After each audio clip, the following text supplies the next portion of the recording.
Hey everyone, welcome back. It's been quite a while now that Voruna has received a couple of tweaks, fixes, and augments, and then also resulting bugs. She still exists in a mostly bugged state to this day. Now, there's quite a lot hiding, but unless it directly impacts today's setup, I'm not going to be mentioning those features, due to them being too numerous on her. Today's build is the first time I've come back to work on Ulfrun's endurance, an augment that was supposed to alleviate her 4's scaling issues. I'm showcasing a setup that has 120 to 140 kpm. A couple relevant changes have come since then as well, namely her 4 now counting as a melee kill to activate like its hunt for more energy. Also, the bug tied to this change that caused her to lose her 1's invisibility when using her 4 is also fixed. She now, finally on the surface, works as expected. However, do note that her 4 is considered melee damage, but is not considered a melee weapon ability. It is also not considered a weapon in general. This means while it can activate like its hunt, which only requires enemies to die by melee, her 4 cannot be buffed by any sources that affect weapons normally. That includes stuff like Arcane Fury, Arcane Arachne, Vigorous Swap, Eclipse, elemental buffs like Shock Trooper, Thermal Transfer, Zada's Whisper, etc.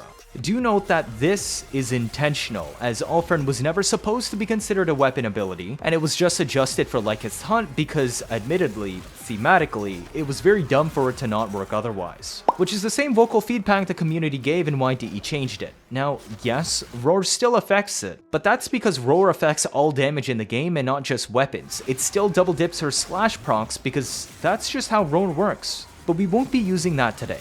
In fact, this is a zero helmet setup because you will want all parts of her kit to work. While you can use Mecha Set, I also wanted to show it was not necessary with the current state of Voruna, and thus this is the minimum investment build. This would simply require me to replace my aura shown on later builds and a flex slot such as Flow or Intensify for the other of the two mecha mods, and using a Kubro, but instead we're going to be using a simple Diriga primer setup to make sure we always have viral. The premise of the build is very simple. Ulfrun's endurance refunds 1 stack per kill, so long as they die to a direct hit of the ability, or a slash proc from the ability. This is important because in the older video I showcased how Voruna can slash taxi procs from her 4 using her 2. These special taxi slash procs are considered originating from her 4. Simply put, if your 2 procs slash and you hit the enemy with your 4 and they survive the initial strike, then when they bleed out, the Fangs of Raksh will spread Ulfrun's massive slash proc in its AoE as well. Every enemy dying to this taxi slash proc will refund 1 Ulfrun charge each.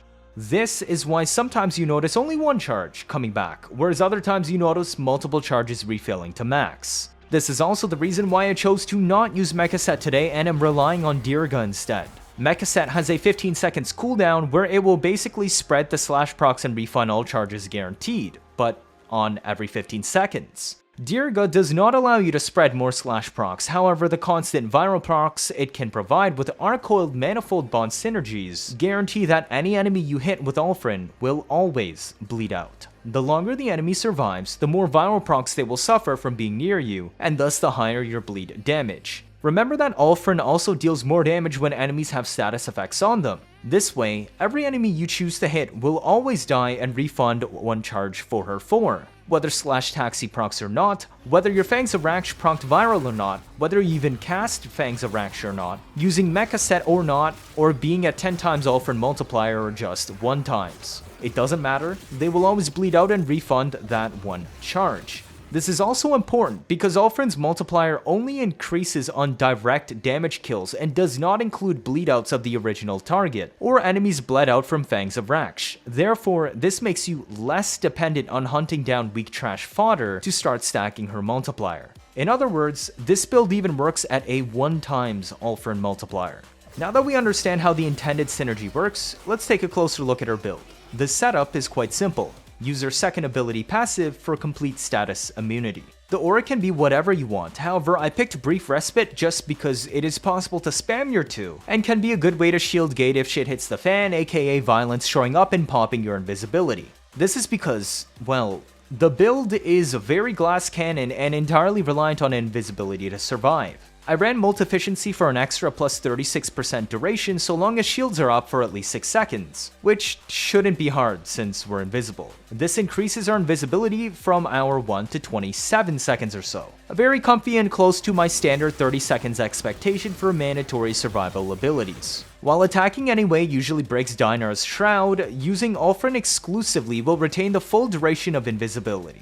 Even though the second half of Dynar's buff that grants force crits and extra crit damage is not visible when killing with her 4, Dynar will always permanently grant Ulfrun 100% crit and bonus crit damage so long as it is active. We have gone for 250 range to maximize our 2's spread radius, reaching 17.5 meters. Each cast of your 2 randomly applies 10 stacks of 5 unique status effects to the enemy. When that enemy dies, they will spread the remaining statuses inflicted by your 2. Killing enemies this way with Ulfrun will make them drop health orbs for equilibrium due to your 3. This is also good for activating Manifold Bond Coil spam from our Diriga to apply a ton of viral procs quickly, even if viral is missing. More importantly, when an enemy dies with Fangs active, if you casted Fangs on them multiple times, only the oldest persisting Fangs cast will spread its status effects. Because of this, you cannot spread every status under the moon with Fangs from just one enemy. Therefore, because we're not using the slash taxi strat I covered in the slash taxi Voruna video, it is better for us to cast our 2 and 4 on one enemy, and then immediately move on to the next enemy to cast our 2 and 4. This maximizes our odds of spreading useful damaging status effects such as heat, toxin, electric, slash, and gas, instead of needing to stare at enemy status bars to depend on slash taxi working out to spread slash. For the first few thousand levels, you should be able to kill enemies off very consistently this way with today's build, without needing to use slash taxi strats. TLDR, because we're not building for tricks to take advantage of restrictive slash taxi mechanics on this build, it is not worth gambling on. If it does happen, just take it as a free bonus. Voruna has a small base energy pool, so I opted for Primed Flow. However, if you instead want to play Mecha set Voruna, you can drop Primed Flow or Umbral Intensify for the second Mecha mod. Flow can be compensated with Archon Shards, and the Strength from Intensify is already optional to start with since we have so many other ways to get strength on the build. Equilibrium funds all our energy needs, from Lycat's Hunt proccing off our 4. Your 3 and 1 will also last extremely long due to our higher duration setup. Blind Rage, because more strength, is always good for your 1 and 4, and with her 3, 45% efficiency isn't a noticeable penalty. If you want to invest even more into Archon Shards, you can replace another mod for Augur Reach. If you want, you can bring a weapon to deal with Violin if she spawns, but otherwise, literally bring whatever you feel like. Focus School also doesn't really matter, but if you don't use Matter Eye, you may want to consider 2 casting speed Archon Shards. Let's look at that Diriga. This is a standard Coil Manifold Bond tech. Basically, Coil will tag up to 7 enemies within a 10 meters radius of you every 2 seconds. Manifold Bond allows Coil to force proc any elements on your Sentinel weapon. I have a Volclock here modded with Viral. The faster you kill, the faster it removes all cooldown from Coil, allowing it to even proc 2 to 3 times a second. Do note that this is a standard Diriga build, like I said. Tenacious Bond here does absolutely nothing today, because it only buffs the crit damage of weapons or abilities considered weapons, and remember that Ulfrun is not considered a weapon, and thus does not benefit from Tenacious Bond's crit damage buff. Beyond that, your Sentinel is also invisible when you are, so it won't die much. Guardian also for shield gate resets, vacuum, and regen. Mystic Bond will proc very often due to Coil spam, allowing you free ability casts on Voruna about half the time. How to use this build? Remember, I chose simplicity and ease of use, which is also why I didn't go Mecha. You just cast your 1 to go invis for 30 seconds and activate your 3 and 4. Now you go around, cast your 2 into a group of enemies and hit that same enemy with your 4. Then hit a different enemy nearby with your 2 and 4. Keep doing this until the entire area dies. That's it. Now go find a new pack of enemies and repeat the same thing. Remember, your 3 needs to be active for energy gain, but Mystic Bond Diriga can already support most of that, and Prime Viral for you. And of course, you're 1 active, so you don't get shot and die due to being Glass Cannon.